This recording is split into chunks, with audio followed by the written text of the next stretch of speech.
জানেন কি অখিল নিয়োগী কে ছিলেন? অখিল নিয়োগীর ছদ্মনাম ছিল স্বপন বুড়ো। তাঁর জন্ম ২৫শে অক্টোবর ১৯০২ সালে ময়মনসিংহে। মৃত্যু ২১শে ফেব্রুয়ারি ১৯৯৩ সালে। তিনি ছিলেন নামকরা একজন শিশু সাহিত্যিক।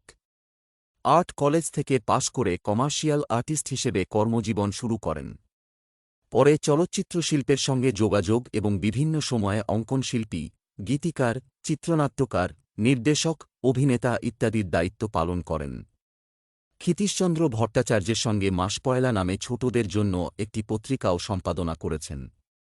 কিন্তু আসল খ্যাতি যুগান্তর পত্রিকায় ছোটদের পাত্তারি বিভাগের লেখক ও পরিচালক হিসেবে।